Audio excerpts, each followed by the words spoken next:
Ford Mondeo is a car that continues to surprise us. Partly because it's so forgettable, I can't remember the last time I saw it being advertised on television. It surprises us because every time we drive it, we're reminded of how much space there is inside and how practical the features are. Kicking off from $33,190, plus on-road costs, for the Mondeo Ambiente hatch, the wagon range commences from $35,040, plus on-road costs. If you head north in the lineup to this top specification Mondeo Titanium TDCi wagon, you'll need to part with $49,840, plus on-road costs.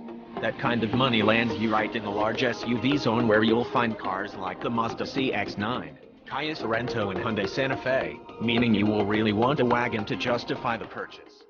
Given how emotional car purchases are, emotionally purchasing a wagon over an SUV is never a bad thing. I for one am a massive wagon fan. Unlike the Mondeo hatch, which is available in both petrol and diesel, the Mondeo wagon can only be hit in ambient trim as a petrol. Higher grades are all reserved for the diesel drivetrain. Under the bonnet of the Mondeo Titanium TDCi wagon is a 2.0-liter four-cylinder turbocharged diesel engine that produces 132 kilowatts of power and 400 Nm of torque. It's made into the 6-speed dual-clutch automatic Ford calls power shift. If the name sounds familiar, it's because Ford has had a number of issues with previous generations of the gearbox. The latest iteration is currently problem-free.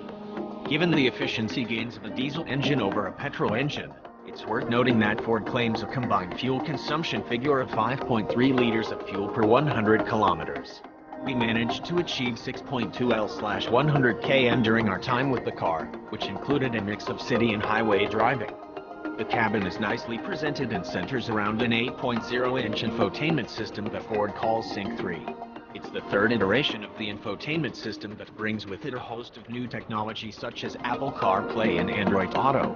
It also features an inbuilt satellite navigation system and App Plus digital radio. The cracking Sony sound system comes with 9 speakers and offers plenty of punch with USB connectivity and Bluetooth audio streaming. Sync 3 really sets the benchmark for infotainment systems, being super easy to use, very responsive and teamed with a usable voice recognition system.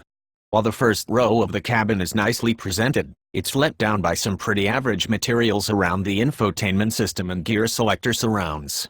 The Mondeo hasn't moved up market as quickly as the Mazda 6, Volkswagen Passat or the upcoming Holden Commodore.